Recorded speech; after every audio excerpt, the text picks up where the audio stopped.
Bien, arranquemos con nuestra mesa de trabajo, nuestra mesa de análisis. Usted nos pidió platicar sobre la sucesión después de la muerte del Papa Francisco. Hemos platicado, por supuesto, en estos días bastante sobre el tema. Hemos hecho incluso coberturas especiales, la sucesión papal. En la línea telefónica, el doctor Humberto José Sánchez, qué bueno que nos toma la llamada, académico en la Ibero. Doctor, ¿cómo está? Muy buenas tardes. Buenas tardes, ¿cómo están? Mucho gusto, Alejandro Aguirre, ¿verdad? Sí, así es, doctor. Gracias por tomarnos esta llamada y platicar con nosotros unos minutos. La gente ha pedido profundizar un poco más en el tema, y es que tras la pausa del jueves 1 de mayo, los cardenales se reunieron este viernes 2 de mayo en el aula nueva del Sínodo, en la Ciudad del Vaticano. Celebran la congregación general para preparar el cónclave que todos sabemos, ya sabemos la fecha, arranca el 7 de mayo. Ya se instaló en el Vaticano la tradicional chimenea en la Capilla Sixtina, esta tradicional chimenea desde la cual saldrá el humo que indicará si fue elegido el nuevo pontífice. Humo negro si no hay consenso, humo blanco si cuando menos 89 cardenales acuerdan la llegada del sucesor de San Pedro. Doctor, pues por supuesto que es un tema interesante, un tema que ocupa mucho la opinión pública mundial. ¿Qué va a ocurrir, doctor? ¿Qué va a ocurrir? Es decir, por supuesto que lo que platicarán los cardenales en el cónclave es un tema que ahí se platica, pero ¿qué tipo de papa cree usted que llegue después de cómo se manejó el Papa Francisco y del legado del mismo, doctor? Pues mire, hay muchas cosas que decir. La primera es que, a diferencia de los cónclaves anteriores, donde hubo 115 cardenales en cada uno de ellos, ahora vamos a tener 133. Aunque estaban nominados 135, dos no pudieron asistir por problemas de salud, quedan 133, estamos hablando de 18 cardenales más, lo cual hace un poquito más compleja la elección. Un segundo factor que hay que considerar es que muchos de los cardenales no se conocen entre sí, porque muchos han sido nombrados más recientemente.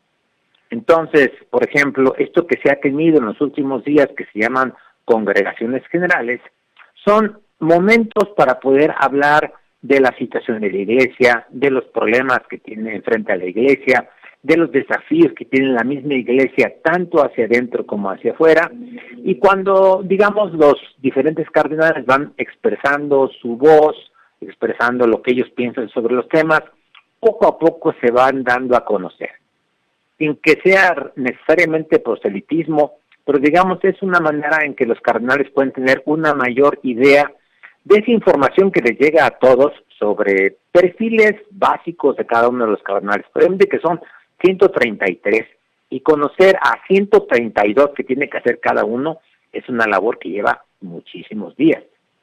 Entonces, por eso se van despacito. Estaba revisando también que en los últimos dos conclaves fueron 5 y 4 votaciones.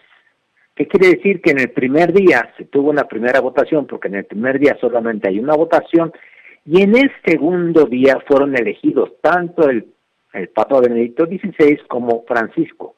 Entonces esperaría que fueran 2 o 3 días máximo. Sin embargo, se rumora, y uno también lo ve un poco cuando va viendo a los cardenales, que hay muchas diferencias, digamos, de maneras de pensar, de maneras de conseguir cómo se debe de hacer la reforma de la Iglesia. Digamos que hay dos corrientes fundamentales. Una corriente que se va a orientar más a prolongar las propuestas y las reformas del Papa, y la otra que dice, no, es que el Papa ha ido demasiado lejos en algunas cosas, en otras cosas ha sido insuficiente. Digamos, es un poco el ala conservadora, que es minoría. Son alrededor de 20 cardenales. Si uno lo considera en el ámbito de los 133, pues es minoría. Entonces, podemos decir que la votación, a mi modo de ver, se decantaría ya sea por alguien que claramente apoye las reformas del Papa, o, digamos, un llamado moderado, que aunque simpatice con algunas de ellas, puede tener algunos puntos en los que se quiera resaltar la cuestión doctrinal, definiciones más claras sobre los divorciados que se van a volver a casar o vueltos a casar, sobre los homosexuales.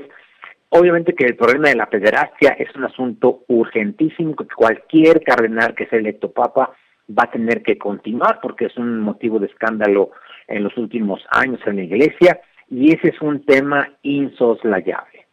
Y hay otros temas que también tendríamos que ver, obviamente que es importante que la Iglesia responda a los desafíos del momento, tienen que ver con desafíos sociales, la migración, la ecología. Yo creo que, por ejemplo, la marca del Papa Francisco de la Misericordia es insoslayable. No podemos dejar de ser una iglesia en salida, una iglesia que atienda a los más pobres, una iglesia que sea sensible a las necesidades de los tiempos. Eso no lo puede hacer ningún papa. Y por eso se piensa que cualquier papa debe tener una sensibilidad a poder captar los problemas que se están sintiendo en los diferentes continentes, aunque el acento ciertamente cambia, pero un papa sensible a los problemas del tiempo va a ser muy importante. Fíjese, doctor, qué interesante lo que nos comenta. Quiero rescatar varios temas por cuestiones de tiempo, quizá no pueda hacerlo, pero, por ejemplo, nos habla de, a su modo de ver las cosas, cuántos días podría tardar esta deliberación de los cardenales, 2 o 3 días. También el asunto, por supuesto, que tanto se platica, ¿no? Que si un papa conservador, que si un papa que continúe quizá con la línea del Papa Francisco. Nos comenta usted que, bueno, puede ser o un papa que siga sobre la línea del Papa Francisco o a lo mejor uno moderado, pero no a lo mejor tanto de la línea dura. Ahora, queda claro, y bueno, también nos toca a usted, doctor, algunos temas que la Iglesia debe seguir tratando y trabajando. Sin embargo, le pregunto, porque también la gente tiene ganas de escuchar alguna respuesta sobre esto, ¿qué va a pasar? A ver, por supuesto que con el Papa Francisco tuvimos un papa de este continente, pues. Ahora todo apuntaría a que el papa que venga será un papa o europeo o africano. Al menos eso indican. También se habla de un filipino, doctor Sánchez. Claro.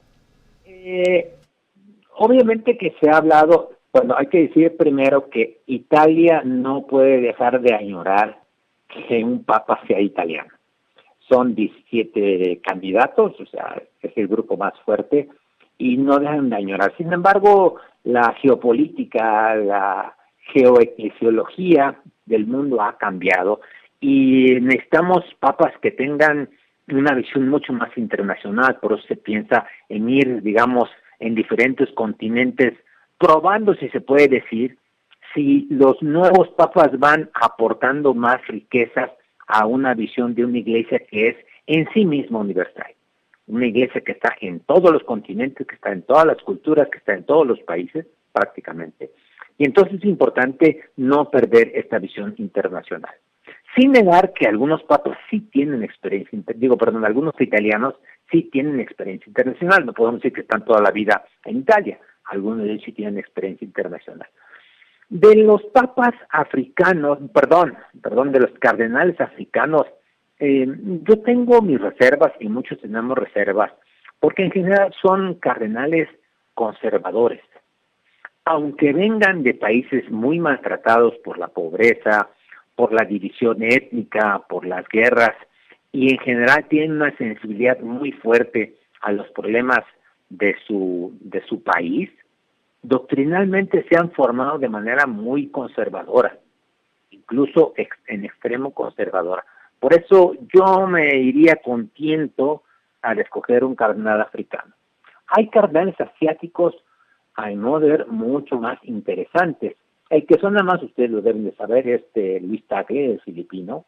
Hay que considerar que Filipinas tiene 81.6 millones de católicos. O sea, después de México, digamos, es el tercer país con más católicos en el mundo. Eso no lo podemos despreciar. Aunque en América Latina no haya una vista hacia cardenales, los votos de los latinoamericanos van a contar. Y yo hice un análisis de los 23 cardenales que tenemos aquí en América Latina y a mi modo de ver, 23 quizás se inclinarían por una continuación del proyecto del Papa. 20 de 23 más inclinados a continuar las reformas, 2 que serían quizás un poco más moderados y uno del cual no sabría mucho qué decir, ¿verdad? Pero si nosotros consideramos también que de los 133 cardenales, 108 fueron electos por el Papa Francisco, es probable que tengamos un Papa que sea, ya sea en la línea de Francisco o un moderado que pueda negociar. Y por eso encontramos algunos perfiles dentro de los cardenales que son perfiles diplomáticos, perfiles de la conciliación, y quizás uno de ellos pueda salir. Entonces, es muy difícil en eso de las quinielas papales, pues muchas veces uno se equivoca, ¿verdad? Entonces, pues habría que estar expectante, pero yo creo que va a triunfar finalmente el ala centro-izquierda, centro-progresista, para darle al menos una cierta continuidad a las labores del Papa.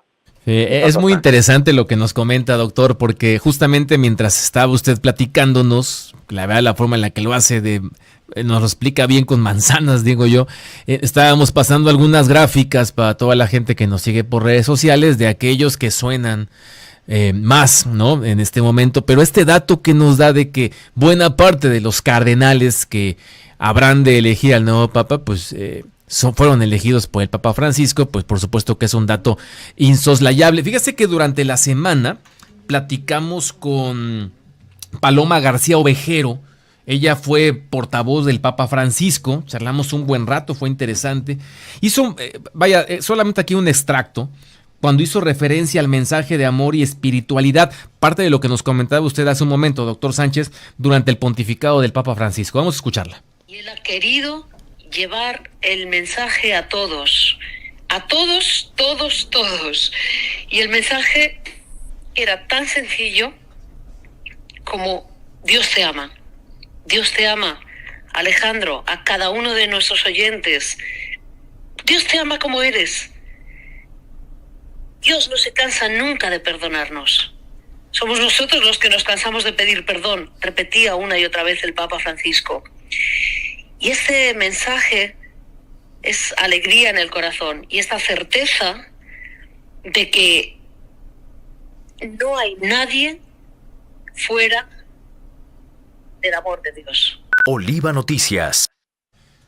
Pues doctor Humberto José Sánchez, qué interesante ha sido charlar con usted, nos ha explicado muy bien, ojalá nos permita establecer una nueva comunicación con usted en los próximos días referente a lo que pase a partir del día 7, ojalá nos conceda unos minutos. Doctor, gracias, un abrazo. Con muchísimo gusto, aquí estaremos al pendiente y que tengan muchas gracias por permitirme participar en su estación de radio. Qué gentil, y sí lo vamos a molestar porque sí nos interesa platicar con el doctor Humberto José Sánchez después del día 7, ¿no? Y ver cuando salga el humo blanco o el humo negro y estaremos platicando. Gracias, doctor, qué gentil. Los dos, doctor Humberto José Sánchez, académico de la Ibero.